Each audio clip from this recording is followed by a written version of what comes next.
G'day superstars, g'day legends, it's Peps, and I'm here with Lace Out's round 13 review. I've just got back from is it round 14 already? No, it's 13. 13. 13, it is 13. It is the round 13 review. I'm a little bit hyped because I've just come back from the awesome Fight MND King's birthday game. What a result. We're going to get in that in a moment, but ladies and gentlemen, we know Lace Out is not just a podcast for the masses here in the beautiful country of Australia. We are worldwide. At one stage earlier this year, we were the number 3 ranked sports podcast in Austria. That's how big we were for the football category. But we've reached out to one of my all-time favorites. He's been with the show virtually from day dot. He's one of my closest football friends over there in Sandusky, Ohio. It is Craig Wessels from the amazing A Yank on the Footy podcast. Great man. Welcome to Lace Out. Good morning, Peps. How are you, sir? Or should I say good evening for you? It is good evening for me, but 6:30 in the morning for you. I am pumped. Look, like I said, I've just come back from a football game which blew my expectations on multiple levels. Football this year is just getting better and better and better. The talk about it over here is immense. It was a great day at the MCG today. It was a great night last night at the MCG. We've had 7 cracking games over this weekend, and footy is in a really, really good position. But more importantly, it is great to have you on here. We've been organising this over the last couple of weeks since Jamie departed as a full-time host, and I said, I'm going to get you on. And we thought this would be the perfect opportunity where you were on a bit of a break. We had a nice little chat about it, and it's great to have you on too. So for anybody who can't see this, by the way, if you look, I know it's going to be hard to hear this and see this, but if you have a look behind Craig's shoulder, there's around about 22 jars of Vegemite, empty Vegemite jars all the way there in the US. Absolutely loves it. Just as much as he loves his Geelong Football Club. How's everything going over there in the US AFL-wise? Tell us what's the lay of the land over there, Craig, before we get into everything. Well, I know that the US AFL has their national tournament coming up later this year down in Florida, where they'll have the 50 so clubs from the US down there playing in their nationwide tournament. We've had a few new clubs that have come in. They do a great job of promoting the game, but we're still trying to make headway here, and again, that's one of the reasons that I do my podcast, is to try to, let my American, fellow Americans know that this is an awesome game. And if you're as disgusted by the game of Major League Baseball as I am, this is a fantastic alternative. What's the growth at the moment? Like, is it still niche, or is there more and more people bringing it into the fold over there in the US? It seems to be a lot more people looking at it on YouTube and having reactions to it and going, what is this absolute? What is this sport?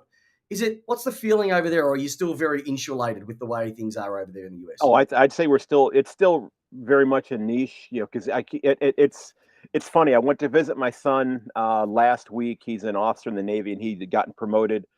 And I was driving back from where he lives, which is about a 10-hour drive.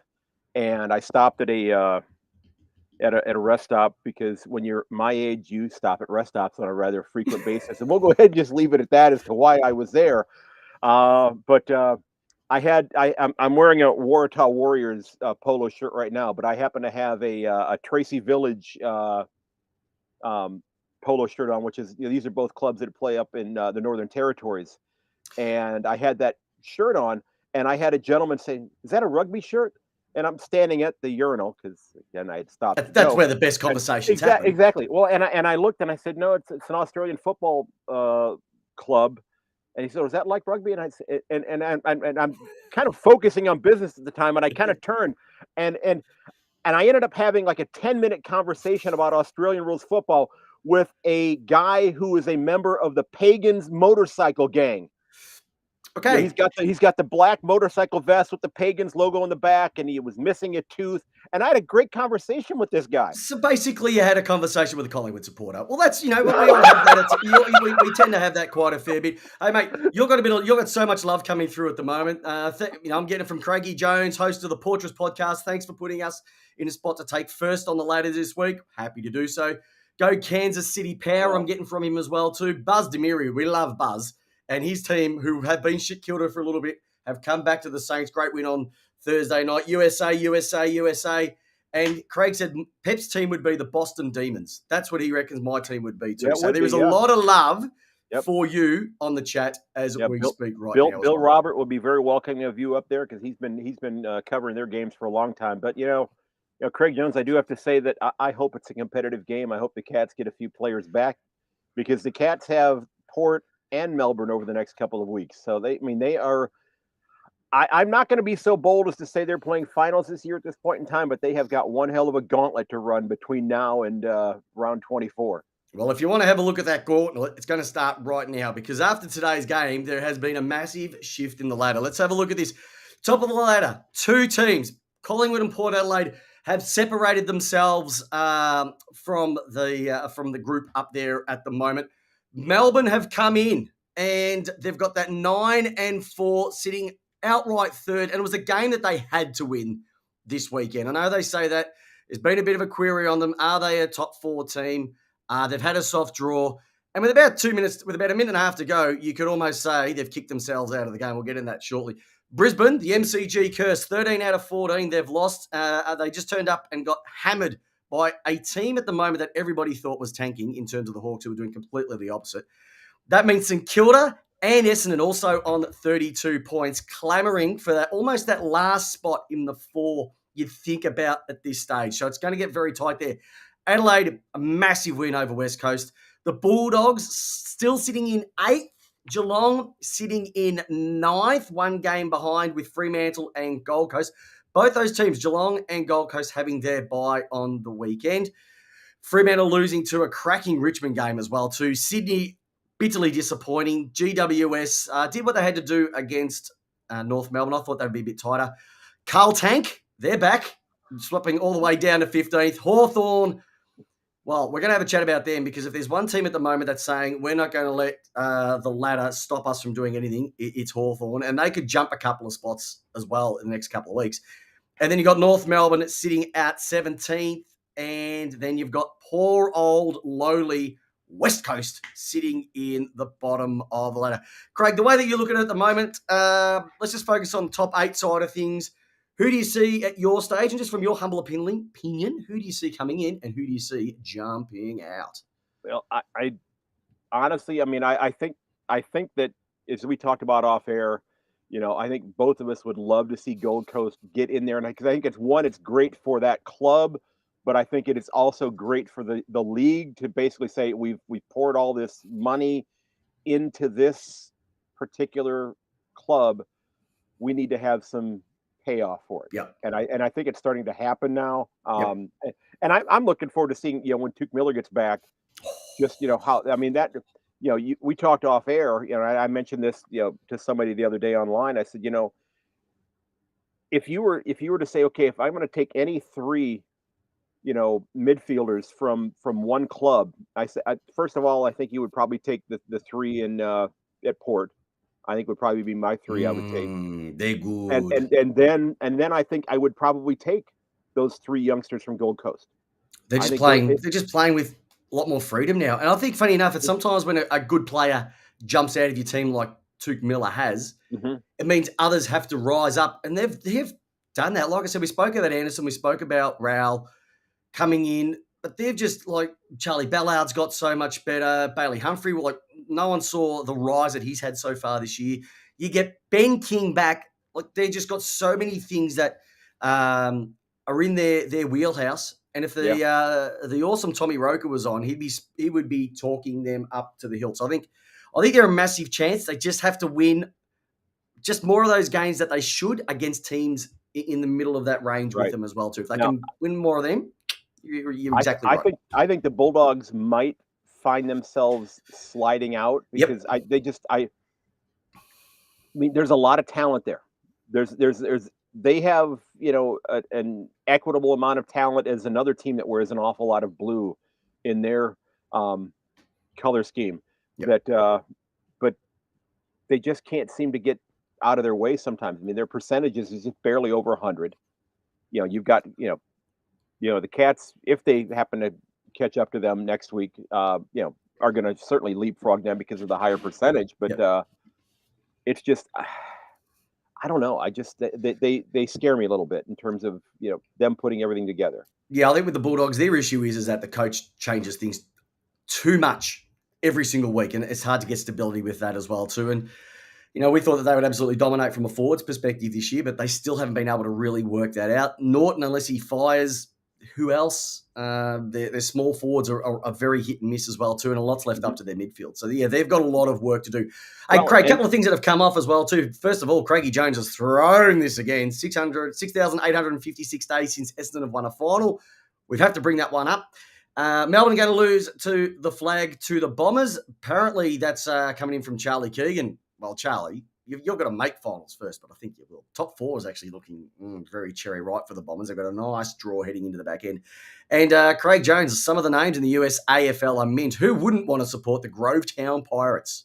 Well, I have a Grovetown Pirates sticker on my desk in my classroom. Those are two gentlemen from the Augusta, Georgia area who started out with a YouTube channel watching the games and reacting to the games on YouTube. Steez and the Don are their names, and they started a club down there last year, and they are the Grovetown Pirates. And I have, like I said, I have one of their stickers on my desk along with my lace-up sticker on the back of my van. Yeah, I'll tell you what. And I remember when you contacted me a while ago.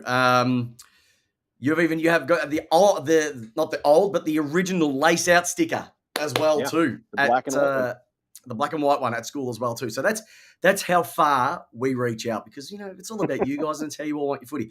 All right, big guy, it's up to you. We're going to spin some magnets now. We love getting into the magnets. Which one do you want to start with? Do you want to give the vote, or do you want to drag someone? I'm throwing this one over to you, Craig. What would you like to do? Well, I think it was you that posted something on Twitter the other day that was kind of a play on a recent documentary that came out.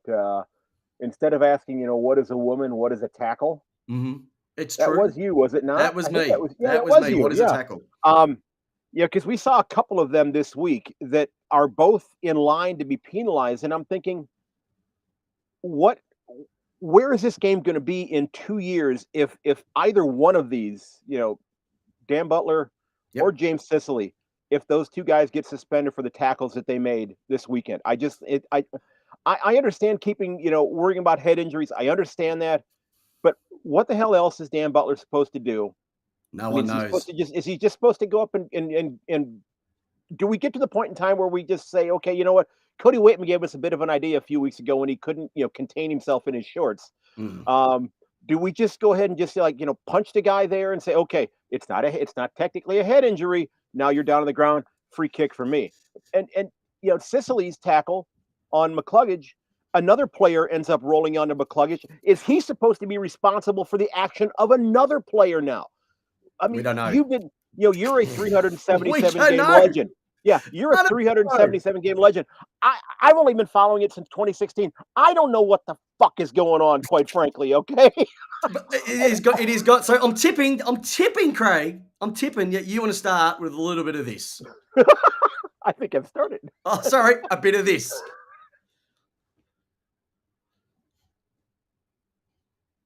All right. So we're going to the bed. And look, it's funny, as we were sort of talking through that, it came through from the magnificent Buzz. We love Buzz. His Saints are going all right. And Jules Julio, good to see you again too, my friend. What's your view on the umpiring? I had this as my number one with a bullet, and I'm wrapped that you brought it up as well too, because the umpiring at the moment, we got another umpire in this year. It's made no difference. If not, it's made it more confusing. But this whole dangerous tackle is, look, I understand it. The only reason they're doing it is from a legislative perspective, because if somebody gets a concussion, they can say, well, at least we addressed it. But it's gone way too far. It's gone way too far to the left, where Dan Butler puts on a perfect tackle. No issue with it whatsoever. Blakey did go off, but it had nothing to do with the concussion. Right, he hurt his foot in the tackle. Yeah. a little bit earlier on. But they've given that's gone. What I think he got a week for that. That was a joke. You see McCluggage get tackled by Sicily, and he's actually tried to roll him over, Hmm. maybe to stop him. But someone's come over the top, and I didn't get the name of it, who it was. How do you Dark know hair, I that know that. that wasn't what caused the injury Exactly. itself? There was even a collision on in the Fremantle Richmond game as well too, where Aisha's headband it was two guys literally going for the ball. Now at the time, you saw the headband fly off, Yeah. and that probably added a little bit of mayo onto it. But it was genuinely two guys going for the ball. I don't know whether he hit him in the head. I don't know whether he hit him in the shoulder. I haven't looked at the vision, but it is getting to the point that now it is so inconsistent. We've even given up. I saw one today. Joel Smith tackled one of the Collingwood players on the boundary. Dangerous tackle. It might have been Darcy Moore or or McCreary.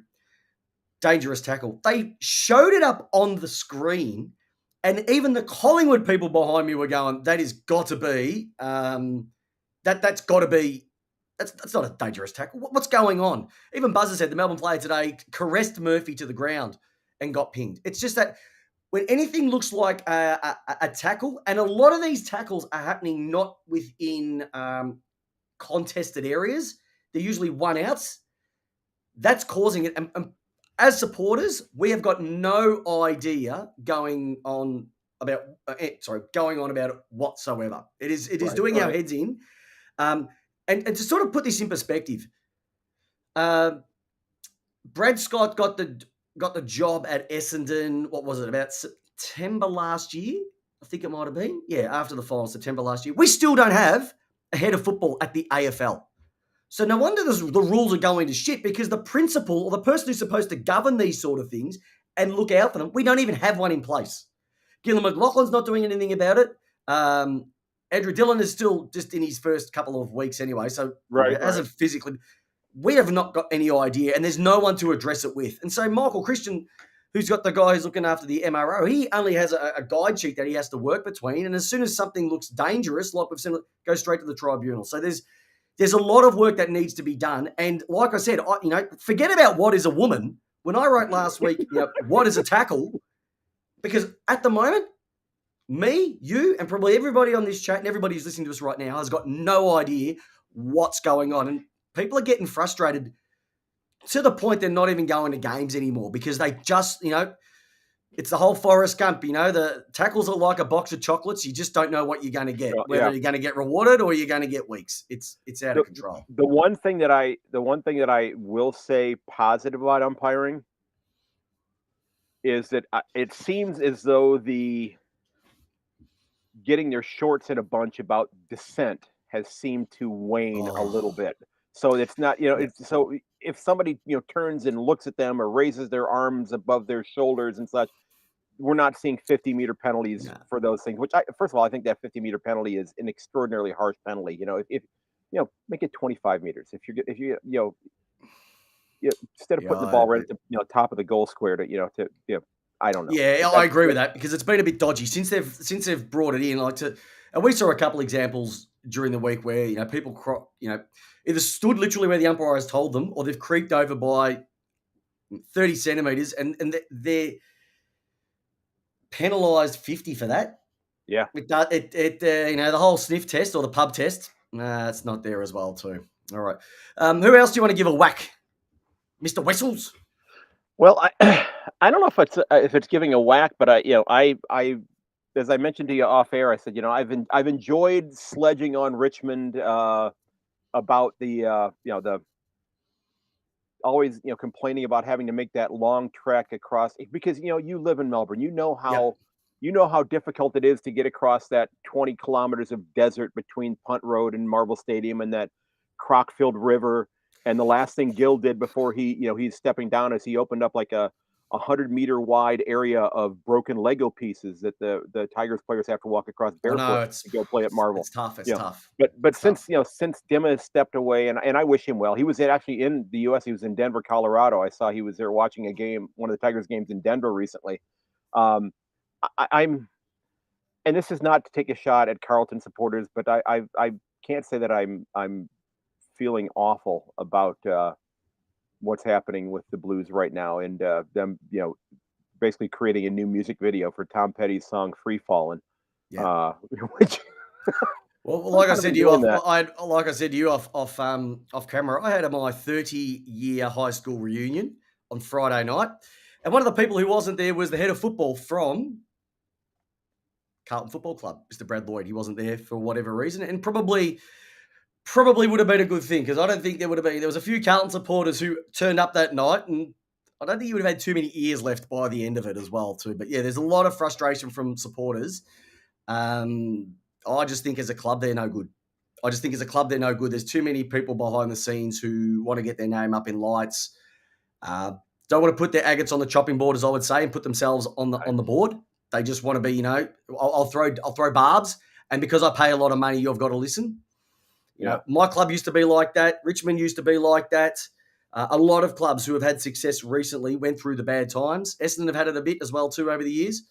You've got to get it right off field, and then the on field side of things will take over. And they've been putrid. And again, I've only spoken to one president of one club, and that was your club, Kate Roffey. I had her on when she got the job. I reached out to her on LinkedIn and just I played the naive American footy fan. And I said, would love to have you on, to find out what the the role of a club president is. And like 2 days later, I have an email back. When do you want to talk?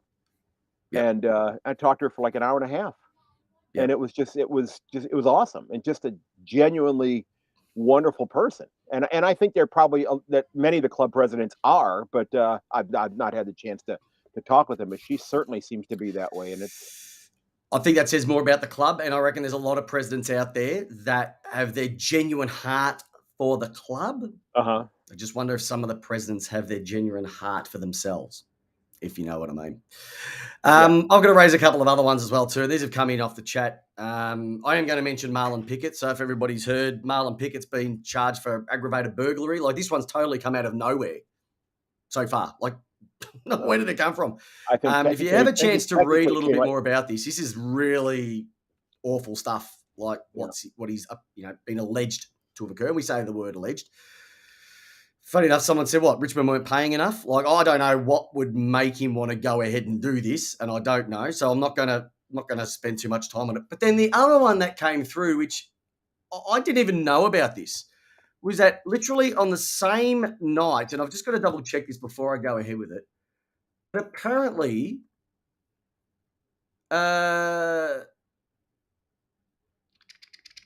someone said, no, I don't want to say it. I heard another one before we got in here, so I might have to come back to it later on because I don't want to get myself in trouble. But apparently, someone might have been in a little bit of trouble as well. Okay, so who was from the same club, but I won't mention who that is until I confirm it because I don't want to get myself in trouble. But one other one I want to quickly mention. I don't know if you saw this at the moment, Craig, but this just goes to show how much these clubs are nuffies. Did you see Carlton and Essendon putting their premiership cups around the centre circle at the MCG? I did, yes. I did. What a bunch of wankers. Why? That was totally... It was totally out of bounds on the full. It was, I don't know what they were doing. They were peacocking something chronic. But both clubs have done nothing over the years. So are they just reminding, hey, remember, we were good once. Yeah. A long time ago. This is what we play for. Right. Yeah. What was that? What was that number that was in the chat? It was over 6,800 days, right? Oh, so we'll just go 6,800 days. 6,856. Yeah. With an asterisk, meaning to be continued. And I am comfortable to say I believe they're going to break that streak before Carlton wins a finals game. Carlton can't even win a game. They've got two gun forwards and they can't do anything with them. Their ball movement, Jesus. My bowel movements are faster than their ball movement at the moment. All right, hey, let's give a bit of this because this is what it's all about. We want to talk about the good stuff as well too, everyone. Let's talk about the 3 votes. Now, I'll let you go first and foremost, Craig, because you had a chat to me once again before we kicked off this gorgeous episode, the Round 13 review. You had some votes that you wanted to give. Well, my 3 votes that I would give this week, and I think yes, he had a bit of a dumb hiccup a couple of years ago, and had to show some contrition for some comments that he made, but that was the first 10-goal performance that I have witnessed live with Tex Walker in game Are you 250. talking, Craig, are you talking about this?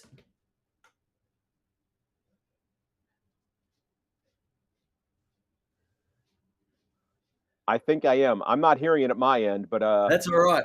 okay. I'll hear it on the replay. But yes, I think that's exactly So what I'm talking about. it was bags, bags, bags. It There was you go. literally kicking the first 10. I think it's been the first 10 goals kicked since, I think it's 2021. So it's been a while since a big Texan kicked Yeah. 10. Yeah. Oh. You know, he would be my 3 points for this week. My 2 points would go to Tim Toronto, who Yep. had a great game out there against Fremantle. 35 disposals, 7 tackles, 7 clearances, kicked 2 goals himself. And then, we talked about Essendon, and Essendon has played pretty decent football this year in the great grand scheme of things. And yeah, somebody just mentioned in the chat they're not hearing, They it didn't either. hear this. They didn't hear this.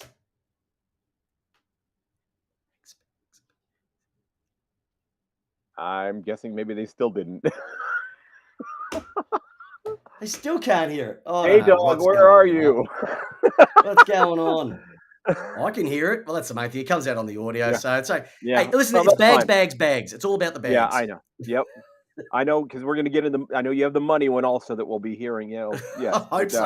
I hope so. Well, yeah, yeah. But the my third point was going to be 2-meter Peter coming back in after not having played a game this year. Did not play in the VFL. He just came straight back into the side and kicked 5 goals against Carlton. And you stick him out there with that club. I think Essendon, with Brisbane having dropped a couple games, I mean, a spot in the top 4 is still available for They've got for a them. good I mean, yeah, they certainly could do that. Yeah, got a cracking so run.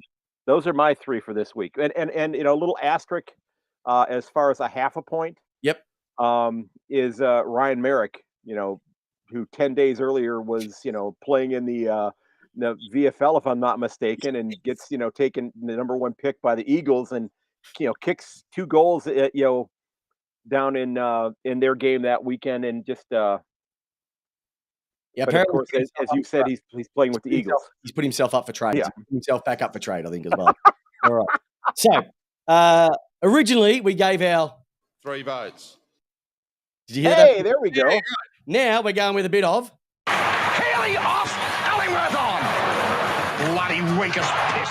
all right. That was what we did beforehand. Now we're going back to 3 votes. and then we also had a bit of with Tex kicking. Bags, bags, bags. We love it when they're kicking. Bags, bags, bags. It's got to be 6 of them. Oh, it was bags, bags, bags. All right, we got the audio back up and running. Jamie would be out of his mind by now. All right, couple of things. Collingwood supporters, it just goes to show you booed a 2-time Copeland Trophy winner, a guy that you signed up for a massive contract, all Australian in Brodie Grundy. You know the best part about it though was the Melbourne supporters cheered louder for him today. So stick that up, your Collingwood, because it just goes to show you got rid of him and you booed him. What does that say about you? You're actually booing your own club from that perspective. So Yeah, because Melbourne, if I'm not mistaken, Brodie Grundy did not want to leave Collingwood. If I'm not mistaken, No. yeah, no, they basically had to get out from underneath his contract. Yep. Like they did. Wasn't it? Who was the other one that they got rid of for pennies on the dollar a couple years ago? Was Jaden Stevenson. Yeah, that's what I was thinking. Yeah. Others, the Atu Bodhisattva a while ago as well too. Phillips they got rid of as well. So yeah they did a bit of a fire sale. But I'll tell you what, he was an absolute gem with Gawn today. They destroyed Cox and Cameron today. So it was awesome. Well, I'm glad you added another name there, because that was going to sound really awkward if you just left it hanging like that. Yeah, exactly. Craig Jones, awesome. Doggy supporters, like they've got half a brain cell among them anyway, as it is. But they booing Joyce and Horne-Francis, for no apparent reason. But they got Boyd after 1 year, who won them a flag. So you can't have your cake and eat it too, all right? Because it's just a bit dodgy, all right, doggy supporters. So it's like you can't have your Centrelink check and spend it too. It just doesn't work that way. All right. So, yeah, all right. The Fight M&D Day. Like, I don't know if you've ever been to one. I've got my beanie on today, my Fight M&D 9 beanie. They are just one of the things that you have to buy. You go to the G and it is just blue everywhere. It is blue everywhere. I think they've raised close to $2.5 million for a guy that originally only wanted to raise $200,000 the first time he's done it. Neil Danaher has to be Australian of the Year. I don't care. Show my Melbourne bias or whatever. Don't care whatsoever because he is an absolute gem. And just the class of both teams for a guard of honour before the game to see him walk off. If you haven't had a chance, go to afl.com.au and check out the footage because that is what football is all about. Another thing I wanted to give some votes to. 2 metre Peter. He's going to be the difference maker for Essendon if they do anything this season. It's as simple as that. Like, he's come back. He's kicked 5 goals. He was literally one kick off. One kick off. Guess what? He was one kick off being in bags. That's how good it was. So, 2 metre Peter. Awesome. St Kilda against Sydney. They had to do what they had to do. I could almost throw this game in the bin as well too because that first quarter, paint dry was more exciting. Port Adelaide gun football. We're going to talk about that in a minute as we get through the games. But the one thing I want to highlight was Hawthorn. This is a team that could tank. This is a team that could go for Harley Reid, but they've decided, no, we're going to play these kids. Mitchell made some big cuts at the start of the year, and a lot of people criticised him, including me. I think I tipped them to finish last. They are doing everything that a club would be excited about. And I really like what they are doing. And so Hawthorn, I'm giving you guys a pat on the back. I'm giving you some votes because you're surprised a lot of people. And I think they are setting themselves up nicely for when the Tasmanian team comes in. Stacking a lot of young kids, very similar to what they did when GWS and Gold Coast came in as well too. So they are my votes for this week. Craigie Jones is seeing the top 8 from here is going to be Port, Collingwood, Melbourne, Brisbane, St Kilda, Gold Coast, Essendon and Fremantle. I like it. And Jules Julio. And by the way, Buzz, I said that we destroyed the Pies. We did win by 4 points. But if we'd kicked straight, it would have been an 8-goal victory easily. But unfortunately, bad kicking is bad football, and we almost happened to throw that one away as well too. I would have really enjoyed watching your little rant on the way home, like the one the previous week or the week before. That one was an interesting one. Yeah, the one the previous week, which had a little bit of fruity language. Yes, it did. Yes, it did. Apologies for that one, everyone, but that's how I feel. That's how I felt at that particular moment. So exciting times rolling in. All right, let's have a look at this week's game. So it is time to check out the Scoreboard. All right, Craig, let's have a look. The Thursday night game, it's so far away, thinking it's Monday night. The Swans versus the magnificent Swans. I'll be honest, I picked the Swans to win this. I thought they would have had a chance, but so did I. 4 points. The first quarter was one to just go to bed about. Like that. If you ever wanted to just show football at its worst, that would be it. Well, can I interject here real quickly? There's a couple of other guys here in the U.S. that do a show called Americans Watching the Footy. Yep. And they're two brothers, and one of them said that if the first quarter of Sydney St Kilda was the first quarter of footy they ever watched, there would not have been a second quarter. I know. Yeah. It was terrible. It was terrible. It was awful from the fact I've just never seen two teams. Now, you got to understand, the SCG, my backyard's bigger than the SCG. Yeah. It is not that big. And for the ball to be sitting on each team's half-forward line, it just goes to show that it was just bomb it long, and no one was doing anything. It was stale. And it's been a long, long time since the Swans have ever not kicked a goal in the first quarter alone, let alone held scoreless. But that was not a great game that you'd want to. So, Buzz, I'm tipping you're not going to be watching that one on replay a fair bit, and all the Saints supporters. But they did what they had to do. They've got an absolute corker there, Mitch Owens. Oh, geez, I was lucky enough to get on him a little bit earlier for the Rising Star, and I'm a little bit happy at the moment. Hopefully he can take it out because I just love what he's doing. But Jack Sinclair was awesome. I think I was really impressed by Nasiah Wanganeen-Malera. Now, it looks like he's put on a bit of size since his first couple of years. Now he's looking like he can run through the midfield. So you've actually got a bit of spunk there for when Brad Crouch moves on. But they just took the game on when they needed to and came out with the win. You really can't ask for much more than that. And Maxi King did what he had to do, comes out and kicks 3-2. So just like 2 Meter Peter, Max King coming in is going to hopefully set up the Saints for the rest of the year. But I just wonder whether the taxing way of Ross Lyon's game plan, will that cost them this year? Because it can be quite exhausting. Interesting sort of thing. Hey, do you see? You've actually looked at all the games this weekend except for the ones that are understandable. Yeah, like you said, this was an ugly game, and I have to confess that I was kind of somewhat pleased by this one because 3 of my midfielders on my fantasy team are with the Saints, and 3 of my forward line are with Adelaide. So I had a fairly decent weekend as far as that, including Tex Walker. So that went okay for me, although my ruck didn't play this week. Oh well. But no, I'm just impressed by what St. Kilda is doing overall, because again, this is a club that was just kind of mired and rudderless for a while, and I was still just trying to get over the fact that the Brett Ratton did not come back this year. I was still shocked. When I learned about the contract situation with him, where they didn't they don't end up having to pay off the contract that they signed him to, was just amazing. So that makes me wonder. Well, it's a joke. Yeah, it's a joke. So players have this contract side of things that they can work out, but the maximum that you can get rid of a coach is 6 months. Yeah, remaining, which I think is a farce. You sign up a coach for a certain amount of time and you get rid of him, you should have to pay out the contract. That's bullshit, in my opinion. If we were able to go back to getting some votes for getting dragged, that would be one of them as well too. And the fact of the matter, he's taken over from Clarkson. Sorry, I've got the wrong one. Sorry, no, Ratton again. He's taken over from Clarkson. He's getting paid an assistant coach's wage, not a full-time coach's wage, because he didn't see himself jumping in. So there's something that needs to be done for those circumstances as well too. Right. They're going all right at the moment. They're going all right. Yeah, they are. I mean, they're sitting 5 on the ladder, if I'm not mistaken. I think you went through there. So I mean, it's if you're sitting at 5 on the ladder, things are going well for you.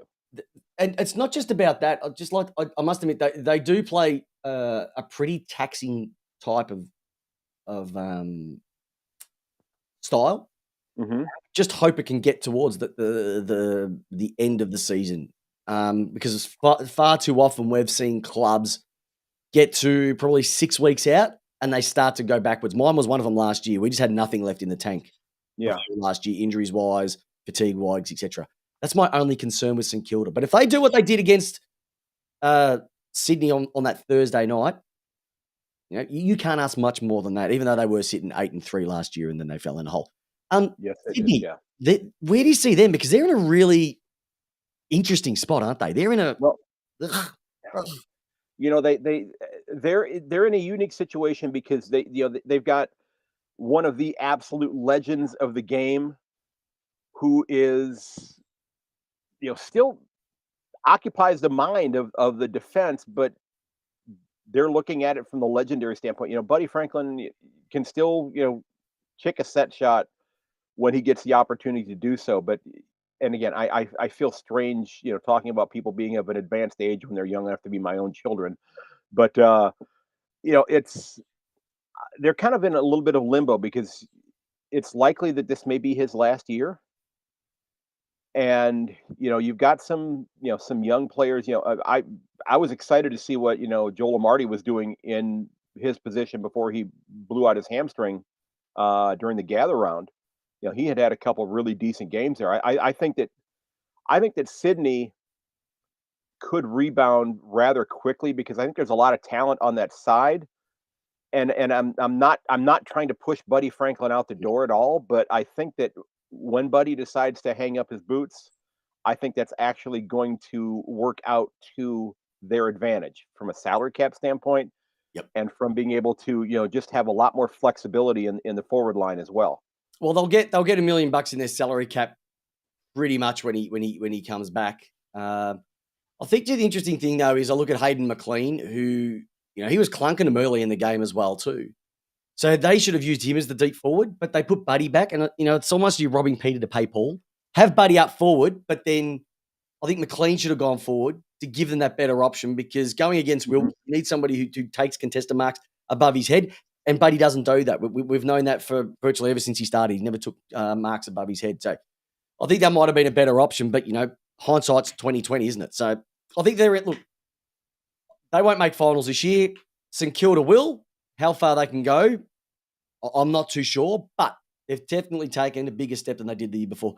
And Donna J, great to see you. And thank you very much, Go the D's. It was a great day today. All right, Western Bulldogs, Port Adelaide. I think I actually gave the Dogs a massive, massive chance for this one. But unfortunately, Port Adelaide, I think that's 9 in a row at Marvell Stadium, 22-point winners. Yeah. I don't think I've seen a streak of great football being played probably since Gary Ablett on his second Brownlow when he was up at Gold Coast. Mm-hmm. But Connor Rosie is putting together his last 8 weeks. Like, if he's not winning the Brownlow, he's definitely a couple of votes in front. Because do you mean him or Butters? Oh, Marge. I mean Butters. Yeah, he did. Okay. You're right, Marge. Okay. Sorry, Craigie and the Portress people who are Port Adelaide's. Yes, I'm talking about Zach Butters. Marge.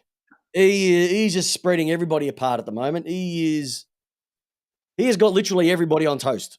Well, and the thing is you look at him and Rosie, and you almost think you would have to check their ID to see if they're old enough to buy bubble gum. I mean, they look like they're about 12. They've got spunk about them too. Like I remember the first game, 2019, they were pushing Max Gawn around a bit. First game they were playing, and they were still doing that a few weeks later, or a few years later as well too. But Butters is unbelievable. Like, and you're right. You watch him and you go, "This kid's a nerd." Yeah, but you always talk about the nerds are the ones you have to worry about. Yeah. Well, he looks like one anyway. Yeah. Well too, but Butters, my goodness. And we talked about off air. What about the hyphen, Vaughan Francis? Yeah, you talk about those three in your midfield. Woo! Yeah, it is just, and you look at last. Damn it! You look at last week where Tim English absolutely blew up against the Cats. He just and I'm looking at it from a fantasy league standpoint. He ended up scoring because guy I played against had him as a captain. He scored 380 points against me as the captain in the fantasy league. And Scott Lysette took him behind the woodshed this last week. 43 hitouts to 20. It's just and Lysette always looks like one of those until he shaved that mustache off. He looked like one of those guys you'd see in the long leather jacket in the cowboy movies and such. It would walk into town, and everybody would run inside the buildings to. Because he looked like one of those bad gunslingers, but he I've mentioned on my show quite a bit, and I know there's like a courage award that gets awarded each year, something along those lines. If they have not already engraved that with Jeremy Finlayson's name on it, I wonder what the hell is happening at the AFL House if his name is not already on that award. Yeah, he's I can only imagine what he's going through, but for him to be able to compartmentalize that, he's the last month of footy, and I'm only going from what I've noticed. Before that, saw him in and out a little bit. We knew he was a bit of a mobile, bit of a hybrid, forward, back, whatever. His last month has been just sensational. They were just sensational, and you just look at Port at the moment, and I think that's a club record, 10 in a row. My concern is like Collingwood today, they're going to have to drop one. I can't see them getting to 18 in a row before the finals hit, or 17 in a row before the finals hit. So I think that's going to be a bow too long. And you don't want to go too early. The last thing that you want to do is peak in June and July. But there's something about them at the moment. They're playing. I thought Collingwood were playing the best footy in the league. Mm-hmm. They blew away Hawthorn the week before, and they've gone away and blown away the Doggies as well. It was 27 scoring shots to 27 scoring shots to 20. The inside 50s, they smashed them in. But when you look at someone like Butters, who has 31 at 55%, 531 metres gained, it's just the way he does it. And he's so clean. There was one, even Horn Francis, just the cleanliness at the feet. They beat the Bulldogs at their own game. The Bulldogs like to run the ball. When they got on a tearaway, they are absolutely amazing to watch. And the Bulldogs, like, they've got once again, they've got the Ferraris in the middle, but unfortunately, they're playing like Ford F-150s in their forward line at the moment. And why the hell they dropped, I think it was dropping Keith and Bruce for this week against Dixon, Finlayson, and Marshall. Al Pepper, Marshall. I'd love to be a fly on the wall with that conversation. No, we don't need you this week, boys, because we don't think that they've got a forward line that's going to be one that we have to worry about. Imagine going out to your mates and going, I've been dropped. Can I also say one thing as well, too? We were talking about umpires a little bit earlier. I think I saw the worst ever decision given on the goal line. So if everyone remember Cody Waitman, really late in the game, Cody Waitman had a bit of a snap, was going over the line, and Oscar Baker came in and collided on the goal line, and the ball went through. Umpire came in and said that was a push. Now, I don't know if you've seen many of these, Craig, but it is literally 2 men enter one man leaves, Mad Max Thunderdome stuff. On the goal line. Like, there's push, there's shove, there's shepherding, there's everything. That's not a free. I don't care, because I know the poor guys are saying, no, it was a free, didn't have eyes for the ball. It doesn't matter. You can pull people off the ball.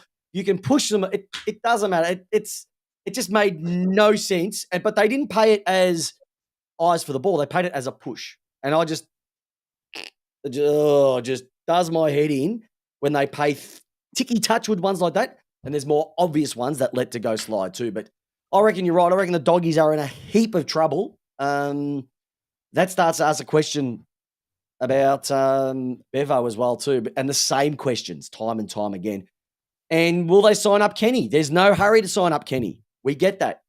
Yeah, well, he certainly doesn't have to be, because he can always, they can keep coming to him and say, hey, here's the contract we'd like to present you. And maybe they've already done that. It just hasn't been reported. Yep.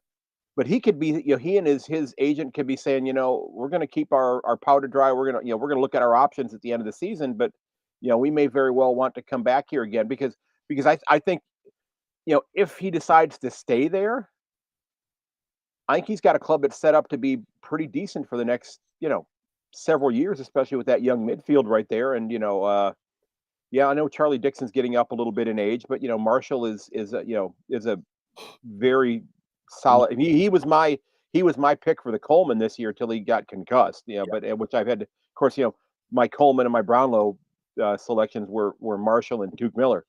So how did those go? Not well. Yeah. Not well. Yeah. Not well. The only thing I could go with is this. That's pretty much I can go with that as well. But Duke Miller was my pick last year, and he finished third, so I felt pretty good about that. Yeah, and Ollie Lord is. They got more selection choices to make, moving over the next couple of weeks. So they're in a cracking position once again. Early on, 6 weeks out is solidifying your spot on the ladder and then going over there. So it's just I think the Doggies are in a bit of trouble. Port, like I said, Jamie was cloud 9 after the win on the weekend too. So, good on to all the Port Adelaide supporters out there. Enjoy the ride, because, we've seen it before, but there's just something different about Port Adelaide and the way they're playing at the moment. You want to talk about a team that was played, I reckon this was the best game on the weekend, just because of how important it was for one team to win, and they didn't do it, and they didn't turn up again at the MCG. We're talking about the Brisbane Lions. Hawthorn dominated this game. Like, they didn't just win, they dominated, winning by 25 points. I know Jules Julio would be absolutely high-fiving himself, slapping his McBeef steak because of what they rolled up. There was one name that stood out, and I had to have a look at this, and he got the 9 coaches' votes. It's Connor McDonald. He played his 11th game for the year. His second year in the ones. This is a perfect example of what Sam Mitchell is doing. If you have a look at some of these names that he is rolling out, we're rolling out names like Connor McDonald. Let me just go through some. Connor McDonald, John Newcomb, Dylan, Lockie Bramble, the Warpedo. James Warple has had a better season than his last couple. Connor Nash. Who else have we got? I mentioned John. Will Day. Mitch Lewis and Kaczynski had their best games in front of goals, kicking 4 and 3 each. Now, if they'd kept Gunston, if they'd kept Mitchell, if they'd kept O'Meara, all these sort of things, would they be able to? Would they have been able to get these games into these kids and really surprise? They played attacking, fast, switching. Brisbane were never in the hunt for this one at all, and that's what footy's all about. They expected to turn up. They expected to do it all, and they didn't. Yeah, I mean, it was, Charlie Cameron was basically non-existent for the game. I know he kicked a couple goals, but you hardly heard his name at all. It's just there's a lot of talent in Brisbane, but I think when they head to the south to go play in Melbourne, it's like they go through some sort of like a little time warp or something, where they just really scuffle once they get there, and until they can win in Melbourne consistently, I don't know if this is a really a premiership side. They're like my kids when they were 4 and 5 years of age. They don't travel well. They're no good. They can't travel. And one of the things that really stood out to me is when Ned Reeves and Lloyd Meek had 36 hit-outs between the two of them against McInerney. And McInerney, the schnoz, like he goes all right, but they put it to their advantage. And then that harden up my guy, John Newcomb. Like, I can understand why Hawthorn invested so much into him in the mid-season draft to get him. Mm-hmm. He is another level. It just goes to show you can use the mid-season draft to pick people and bring them into your club who can make a difference right away. Like he went at 28 disposals, 71% efficiency, 477 meters, 9 inside 50s, 12 contested possessions, champagne showers. He was the main reason to get them over the line as well too with Connor McDonald. But and I also now feel sorry for Sicily because he comes back after 1 week, has an absolute ripping game again, kept Danaher to basically nothing. And then he gets done for a tackle, which looked pretty innocuous when it happened. Right, exactly. Yeah, the result, and again, this is where we just don't know the answer. We don't know what's going on, but is the result of, McCluggage ending up concussed. Yep. They have to look at it. Was Sicily's tackle the cause of that? Or was it the contact with the other player that was rolling through there? Yeah. And again, if I don't think you can penalize Sicily for that. And certainly if you've got somebody that's coming through, although we did see Mitch Robinson get rubbed out for a game last year for standing still. Which I'm still, I mean, that one still boggles my mind that he got a week for standing still. For the same thing, standing in the same spot. Yeah. Don't worry. Patrick Cripps knocked the bloke out and got off. Well, I just sent you a link to a new sticker that I put up on my. We'll put a link for the sticker of the Lockie Neal AFL Brisbane 2-time. Yes. Probably mean, let's put a sticker in that. So support. Yep, as it said, winning the Brownlow twice is very appealing. Yeah. Funny man. I'm enjoying sledging on those Carlton supporters a little bit there. Nothing like a good sledge. But yeah, Brisbane have got a lot of work to do. Hawthorn, they're going in the right direction. 4 wins. I would love to say that Brisbane could fix all their problems if they would just give Nakia Kakatu a game. I would love to say that. Because, he's your favorite. He's the guy that made me a Cat supporter. So it's Yeah, because I don't even think he gets to play if he's named as an emergency. I don't think he even gets to play in the No.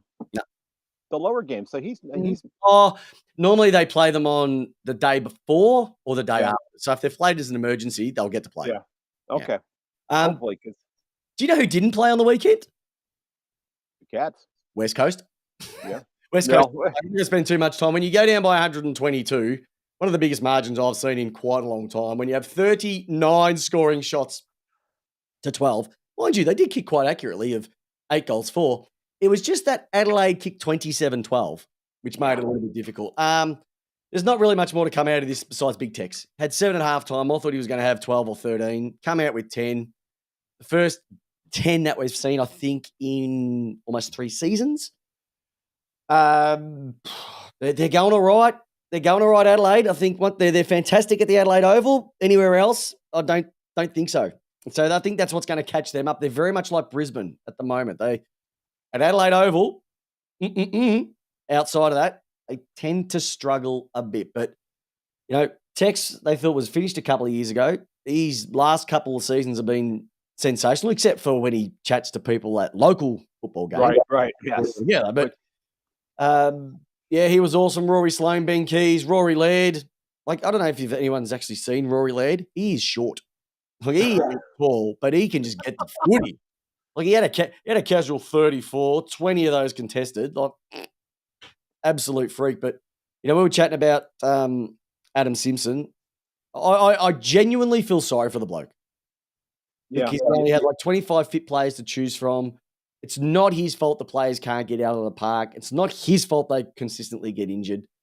And they showed some of the images of him in the coach's box, and it was just, ugh. It was just. He looks despondent. Yep. I just. Is it against the rules for the senior coach to put up like one of those one-way mirrors? The two-way mirrors up in the coach's box where he can see through the mirror onto the ground, but the cameras can't see in. So he could just sit there, giving the cameras a single finger salute, that sort of thing. The broadcasters wouldn't have any footage. Right. Yeah. They wouldn't allow it because, but yeah, that's distressing. I've seen supporters go through that as well too, and it's really hard. It's really hard when your club nothing is working. I can't see them winning another game for the remainder of the year. To be honest, can he have himself a self-imposed mask mandate? He could. Yeah, I mean, could he put like a really big, like a big mask, or like one of the ones that like the Mexican wrestlers wear? He could go a Lucha Libre mask. He could go maybe a Jason, because where he film. So exactly, maybe Jason or a Michael Myers type mask, because they are a horror show at the moment. But there's not really much to talk about this guy. You can still see his eyes. You can still see his hand gestures. You just can't see the rest of his face. But he's there. Maybe he just should wear a hoodie. Maybe if he wears an hoodie or like a poncho, we just don't see anything. There you go. That would work. Yeah, that would work. But yeah, I will say though, to me a positive, and I think Oscar Allen is going to be a good player for them. Yeah, he's good. But it's just and Tim Kelly's had a decent year as well. But it's just there's so many other holes right now that I don't see them winning another game. And this is the thing though, Craig, like we're going to go to the draft. They're going to have the number 1 draft pick, and we know the number 1 draft pick is going to be Harley Reid. Right. Pretty much down pat that he's going to get it.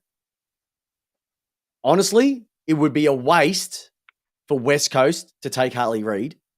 They're better off selling that number 1 draft pick and maybe getting 3 players in who can make a change rather than 1, because it's going to be a waste, because after a year he'll want to go.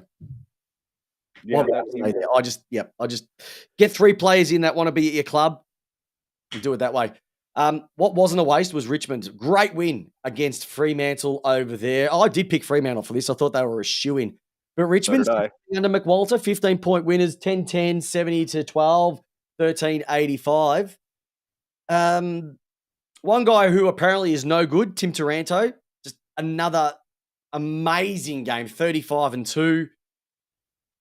He had 35 touches and only took the ball 214 meters. So a lot of short kicks and a lot of handballs. So that means to me he was bringing a lot more players into the game. like the guy, Shea Bolton, who had 33 but went to almost, I don't think I've seen it yet where a person's gone a kilometre in metres gained, but he went at 925 metres and he was the Shea Bolton that we saw in his All-Australian year. He was sensational. Jaden Short kicked 3 and 3 big bombs outside of 50, which is like, we love to see a bomb, but that was old school Richmond. It was the knocking it on forward. It was Cochin getting his hands on the ball. It was Jaden Short getting his hands on the ball. It was Nick Vlosten commanding down back as well too. It was the Richmond of old, and they were strong and they were bold, and they were. It was, and Jack Rewalt kicked 2 goals, 3, but he was in a lot of contests. I saw him rolling around on the ground with a lot of people as well. It just it's almost like he turned the clock back a little bit in this game, because again, there's somebody who this may very well be his last year as well. Mm-hmm. We may see some huge changes at Richmond next year. I reckon. Well, and unfortunately, some of them, some of those changes may not be, decisions made by the club, but they may be made by somebody else. But we won't go any further into that. Mm-hmm. Yeah, we spoke about that a minute ago. Yeah, as well. Yeah, yeah, that might be the boys in blue, not the black and gold, if you know what I mean. Yeah. But, look, this is a game that Fremantle should have won, and probably came in thinking that they had this one on toast. But yeah, just really, really disappointing. Look, Luke Jackson's last probably month of footy, it's probably been, I'd go top 10 in the league. I'd go as far as that. He had another 33 hit-outs on the weekend. He had 23 touches, 2 behinds, but he was just everywhere again. And he is loving the fact that no Darcy's in there. So this question of having Darcy and Jackson is the whole Gordon Grundy. I think Jackson plays better as a single ruckman by himself. But then the question is, if you can get something decent for Darcy, would you trade him out?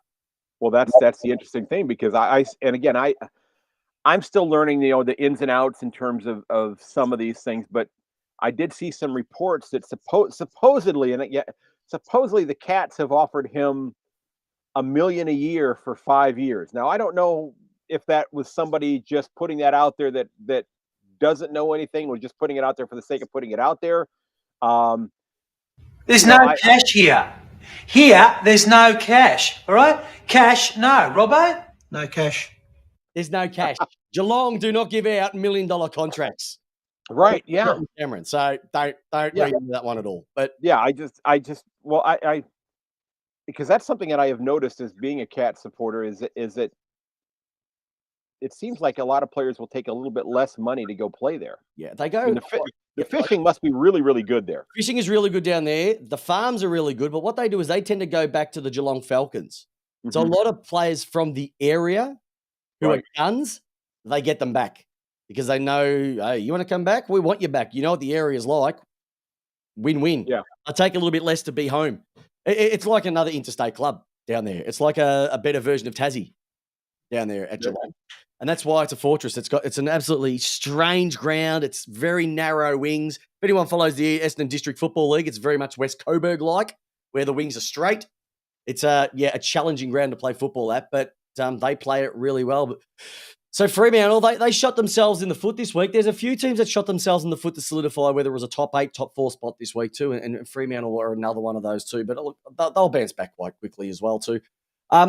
Getting through these ones semi-quickly. Look, GWS, they were against North. North, they are playing better football than North. Yeah.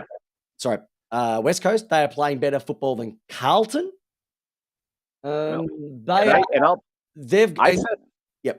I said about this one in my preview list last week. I said that North and GWS was a preview of a 2026 prelim final. Ooh, nice. Okay. I just think that right about that time, these two clubs are going to be ready to start making that push. Yep. Maybe I'm completely wrong, but that's just kind of. No, I don't. I was just trying to generate some conversation with it too, but I remember this GWS.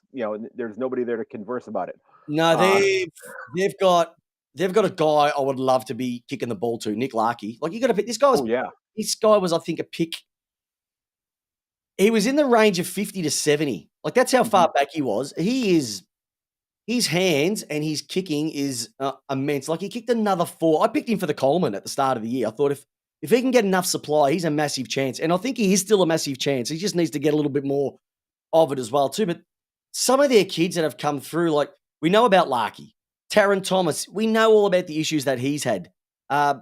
Absolutely stunning. Like pick 73, Larky was.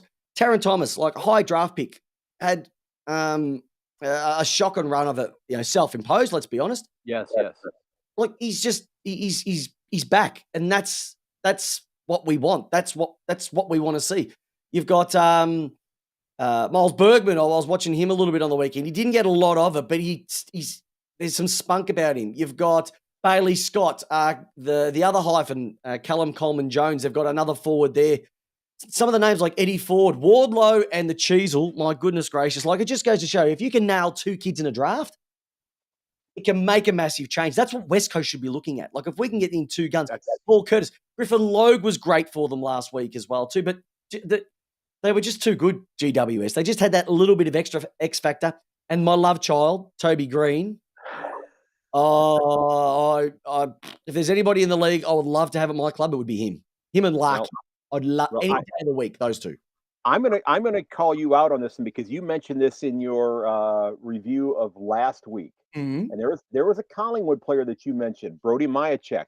Yep, He's the one I would love to have Majacek on my side. Yeah, because he's not outstanding at everything, but he is pretty damn good at absolutely everything. And he doesn't make a lot of mistakes. I mean, he's just a phenomenal. I think he's a phenomenal player. I would love to have him on my side. He is a mid-80s Toyota Hilux. Doesn't look sexy.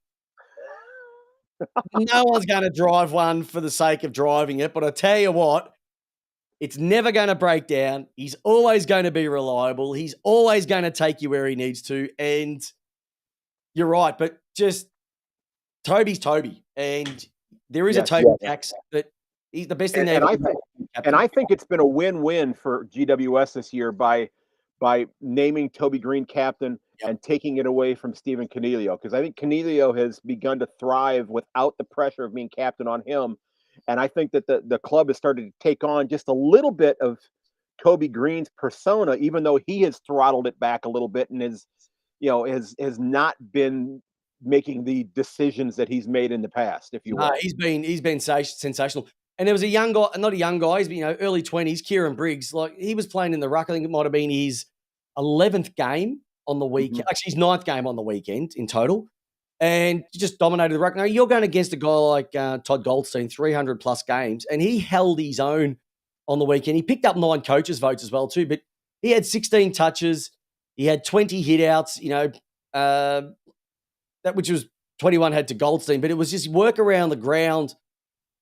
He was just everywhere, like 78% game time, 11 contested possessions for a big guy. Like that's what you want out of a big guy. It's not about it's down the ground marking. It's putting it down your teammates' throats at rucks, but also getting the ball when they need to. And they've got another nice one there. And you're right, Tom Green did what he had to do. Was he proficient as last number of weeks? No. But even someone like Callum Ward, like he's had knees, he's had every injury under the sun. He just still keeps ticking. Like he'll go down with Green as the best ever Giant, I would say, and probably Jeremy Cameron. He just does his thing week in, week out, and he's almost getting a bit of Grange. He's almost getting a little bit better with age as well too. So they're getting a lot out of themselves at the moment. I think the appointment of Adam Kingsley has made a massive difference. So North didn't win, but there's a lot to take out of it. And GWS still give themselves a slim chance at making finals, but we don't. Right. Yeah, and GWS has, they've had a couple games where they've looked a little wonky, but for the most part, they've been pretty darn competitive all year. And I don't think if you're a club that's battling for a final spot and you get to like round 20, 21, 22, and you see GWS on your schedule, you're going to come with some trepidation because that's a club that's going to come punch in the mouth. Yeah, my team's got them. Later. Yeah, well, there you go. So I'm okay with that as well too. Yeah, but they've got some spunk about them. One team that hasn't got much spunk about them is Carlton, and I think we've spoken enough about them, so we're not going to give them any more bagging. But they're pretty Oh, come putrid, on. mate. They are not much better than West Coast, I'll be honest. Like, I even had a Carlton supporter Friday night said, "I've got tickets to the game and I'm not even going." That is how bad they are. So I'm not gonna talk about Carlton because everybody else can talk about them. I wanna talk about a team that I have given so much grief over the years to Essendon. They are going all right. Like, they're going better than all right. And there's a young guy. Now, there's a young guy, you gotta remember, this guy got picked up in the supplementary draft at the end of the draft because no one wanted him. Mhm. He came on, he kicked 5 in his first game, and then on the weekend, he's almost going to be the All-Australian wingman. We're talking about Nick Martin here. 30 disposals, 76%, like 12 contested possessions, but as a wingman, it doesn't really matter. He's just everywhere. And, like, you throw him there. You got Peter Wright, Joe Caldwell. You know, Darcy Parish doesn't play. Shield doesn't play. You think Essendon were cooked. These young guys are really stepping up. And I know Dodoro cops it a fair bit, and I've given him a bit of stick over the years.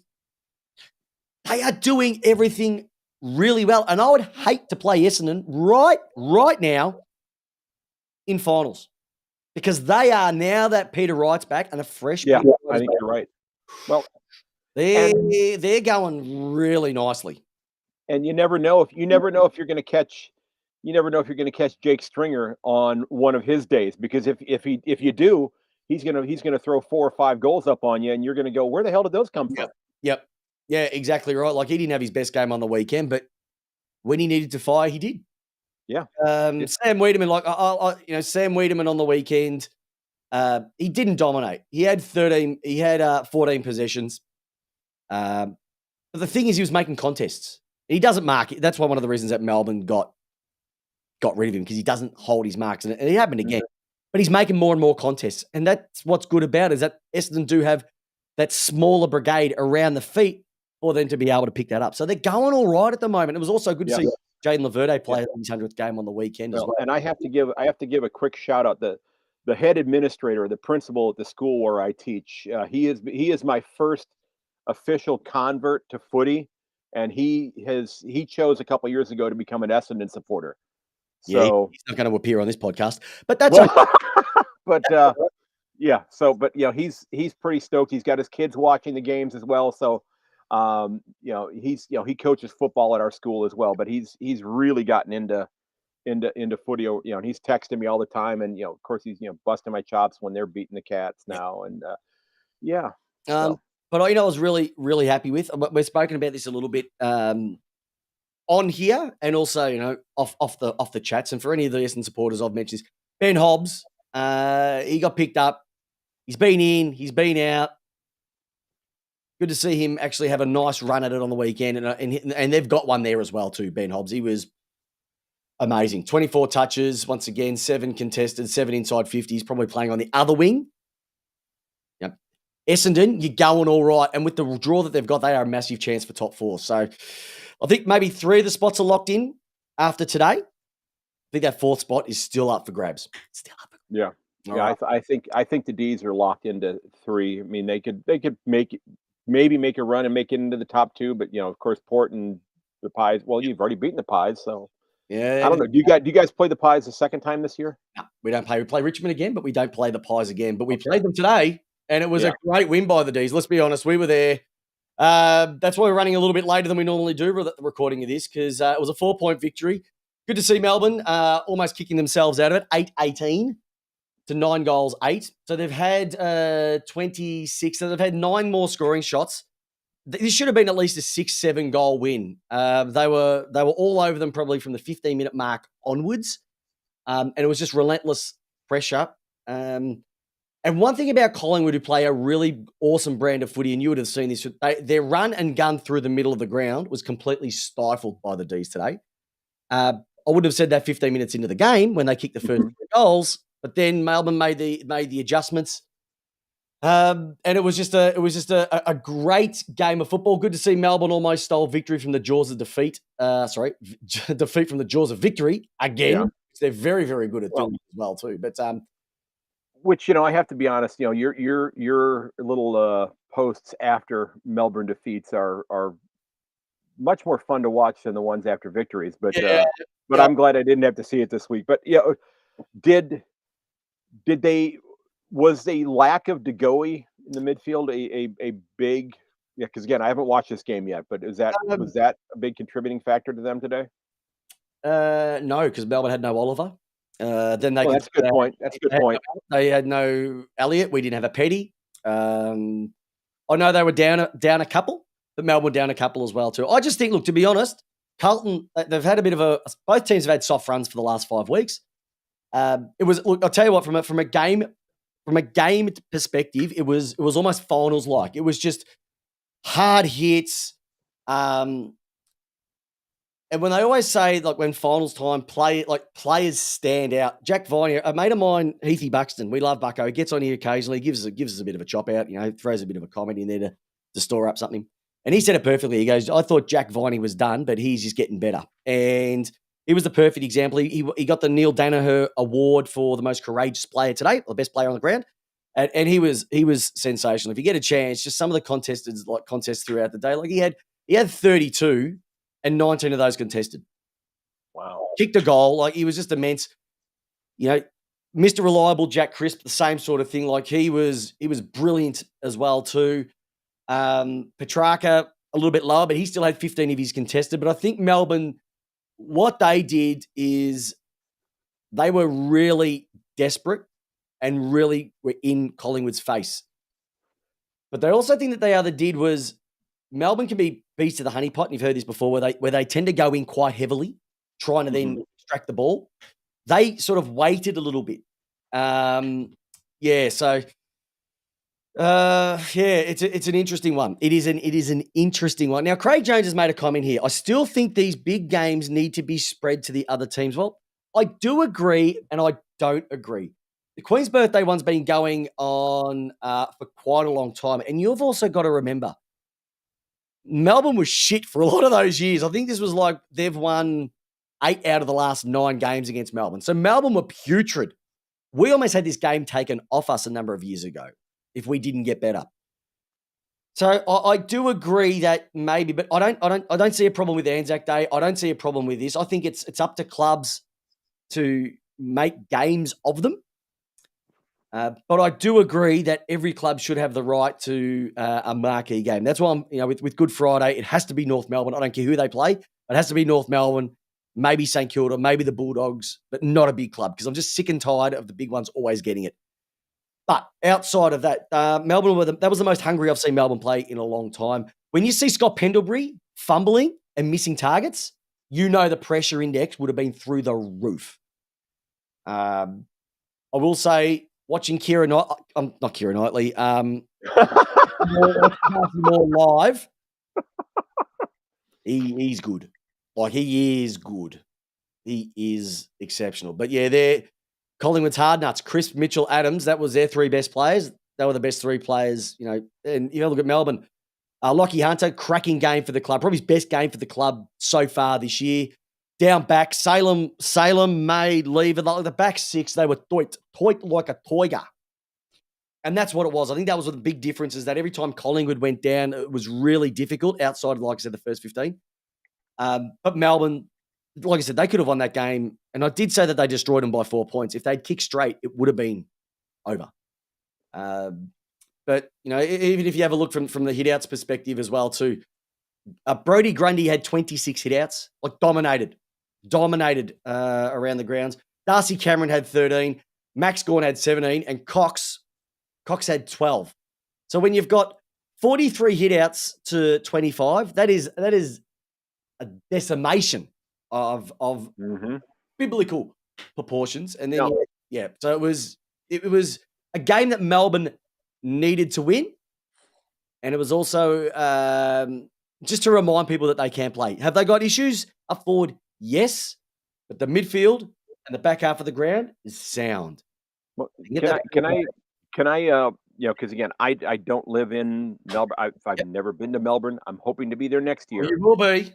That's why I'm walking my ass off at work right now, so I can do that. But as far as rotating the clubs, I know that that in terms of membership, Collingwood, Essendon, Richmond, West Coast this year anyway are up there in terms of the biggest clubs in terms of memberships. I mean they're looking at this from like driving ticket sales, correct? Yeah, look. Is that the idea behind that? I So, would say that, yeah, but I'd say also that, we had 83,000 today, 83,000 last night as well. right. That's like, and for Melbourne to get 83,000 for a home game, like, brain explosion. That's like awesome. Yeah, it's all about driving eyes to the screens, and so that's why they get the marquee slots. Right. So, I know that, next year the gather round is going to be back in Adelaide Yep, next year, which I think it was a great I liked it. weekend of footy. But, do they, will they look to rotate that? Because I know that there's a lot of grounds for, that are set up to, Norwood Oval, I think is one of the ones that's over there that they played at, that, It'll depend on what games they put on. yeah. It'll depend on But so Gold Coast and GWS will get thrown out to somewhere. I reckon the showdown should be played during gather round. That's my theory. Yeah. I like it. Well, I'm wondering, that maybe do they look at doing something, and I don't want to tick off Craig Jones here, but do they look, and again, I think next year would be great to have it in Adelaide because it looks like it's a wonderful setup for that. But do they look in terms of priming the pump for Tasmania? Do they look at maybe hosting the gather round in the next couple of years in Tasmania and sending all of the clubs there to, and maybe, get it, maybe puts in the mindset of the people that live in mainland Australia to travel to Tasmania to go watch their club play down there, that type of thing, to maybe drive the tourism aspect of it as well. I think why Adelaide works, it's almost like in the middle of everything. Right. Middle of Perth, middle of Melbourne. My brother drove 8 hours, he got there. It's too, the furthest you have to go away is Queensland. And really, Queenslanders don't travel. We saw that with Brisbane this weekend. Well, I mean, you also have to have enough. The club didn't travel either, but yeah. But you have to have enough grounds as well, too. So until that stadium gets built, you couldn't do it because you wouldn't have enough grounds for the games to be played at. Okay. The rugby league do it over here. That's where they have a magic round and they play all games at the one stadium. So we couldn't do that. I don't know why, but because our games go a lot longer than 80 minutes. I like to think, I'll be there for 3 years and then I reckon they'll change it up and put it somewhere. But they have to, it probably maybe go to Perth, but you want to try and get people to the games. And I think Perth's too far. I don't think it'll be in Melbourne. It might go, look, I wouldn't mind one in New South Wales. I reckon New South Wales would be good. But get to some of the regional areas in New South Wales. Maybe in Melbourne, go to a few regional areas as well too. I don't know. I don't think they'll do it in Victoria because we get, quite a fair bit of it every week too.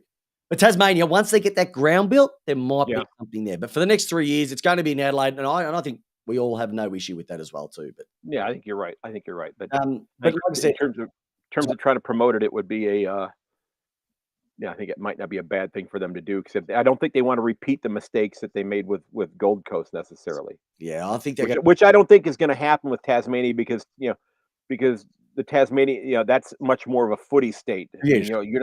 You're not having to dig your way in like they have on the Gold Coast. They should have had a team literally before any of those two, to be honest, but they just never did. They just got pushed to the wayside, and it hasn't been smart because it's a 50-minute plane flight to get there.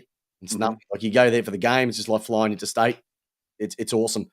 But look, to finish up for this game here, I think both teams can take something out of it. I think Melbourne gave everyone the reminder, and it also gave Collingwood a chance to say, okay, you know what? Where did it go wrong? What do we need to improve on? But overall, you could say out of all the games this weekend, there were eight cracking games. Maybe one of them wasn't all that crash hot when we talk about Adelaide and West Coast, but it's a great round 13 of footy, and you can't ask for more than that. Easy done. And next week, I think there's only 6 games next week, though. Yeah, it's a really strange one what they do. So you have 8 rounds, and then you've got 6 games. There's 6 teams with buys. I don't get it. I'd rather just have one weekend, no footy. Everybody gets to buy at the same time. Leave it at that. None of this. Well, somebody had mentioned. Well, that's what we used to. That it should be that everybody has to buy on the same week, and you just promote the hell out of local footy that weekend. I said that. Maybe you bring the local footy, regional footy, everything. Yeah, you bring. Maybe you bring in some of the good country footy teams. Maybe you bring them in to come play at the MCG. There's no reason why we couldn't. We just bring them in. Just stop it for 1 week. Just stop it. Bring them into play at Marvel. You know, unless their nickname happens to be Tigers, and then you don't do that because they're not going to be happy with that either. They don't go there. They don't go there. Yeah. Hey, Mr. Wessel, so we're about to wrap this bad boy up, but before we do, a yank on the footy. What's the plan? Just tell us some of the guests that you might have coming up, some interviews you've got ready, because you know what, everybody's sitting here going, this American pretty cool. I'm actually it's about 8:00 in the morning here tonight at midnight my time. I'm going to be sitting down with Cole Hutchinson, who was the chief statistician for the AFL for a number of years, a huge Cat supporter. So I'm looking forward to that. I've got several irons in the fire. It's been a bit of an adjustment with me actually working in the summer. I teach school, and I haven't worked in the summer for a number of years, which my wife gets pretty ticked off about. Yes, the statistics by Cole Hutchison. Yes, that's just showed the AFL season guide up on the screen if anybody's trying to figure out what we're doing. Yep, it's I've seen the cover. I've never seen the inside of one of them though. But yeah, I know that's makes us sound so much more intelligent than we are. What Bible? Well, but yeah, I have somebody I'm going to be talking to here soon that came up with a really interesting proposal with regards to the salary cap to try to level the playing field with clubs to help clubs at the bottom of the ladder move up and to try to bring about more parity in the league. It was kind of interesting. I'm looking forward to talking to him, but I mean, I love talking to just, everyday fans of the game to find out what makes them tick, what they love about it. It's I've had some big guests on here, as I mentioned, having talked to Kate Roffey. Still my favorite interview that I ever did on my podcast was way back, like 6 months after I started it back in 2019, is I had Ricky Nixon on, and it's still my favorite interview that I did because I mean, when I chatted to him, same thing. Because of what was said afterwards, where he told me that nobody had ever asked me questions like that before, and I appreciate it. It's good, isn't it? Because I knew all of the other stories that had transpired, and I hadn't been following the game that long, and if I knew them, I wasn't gonna dig up those things. So we got into all kinds of other things, and I will trade messages with him online, and talking to somebody like Barry Cheatley, who worked with the Roos for decades. There's just been so many wonderful people that I've spoken with, and people in local clubs, and because I love I love to feature a local club at the beginning of each episode and give a shout out to them, and that's because even though I've never seen the games in person there before, when I come next summer, I'm hoping to be there. Summer for me anyway. I'm hoping to be there for at least 3 weeks, and I want to go and go watch games at the MCG, Marvel, hopefully Cardinia Park. Want to make that drive to Adelaide to go see a game over there as well. But along the way, I want to go see some of these local clubs that I have spoken to on the podcast, and just to see because those local clubs they're like the hub around the wheel around that community, around how that community rotates, and it's just awesome to hear the stories and just how much love there is for that club there. And it's fun being able to just share that, because not everybody does that, because I know I get caught up in the AFL games, of course, and now with the AFLW having switched their schedule, I don't get to watch as much of that as I want to, because that's also when I'm also announcing soccer and football here, so I don't get to spend as much time watching the AFLW as I want to. So I feel like I'm always shortchanging them, and I feel guilty about that. But I'm just so grateful to everybody that has shared your great game with me and have not simply said, "You're an American, leave us alone. Let us don't bother us," because I'm not going. We share it with everybody. It might be Australian rules football, but it's everybody's football, and that's the way that I look at it as well. Yeah. Too. Hey, listeners, that's our round 13 review with the amazing Craig Wessels, all the way from Sandusky in Ohio. Yes, he's not recording from Australia. Yes, that is an American accent that you're hearing. A yank on the footy. I'll leave a link in the show notes. I'm telling you now, get onto it. It is an absolute corker.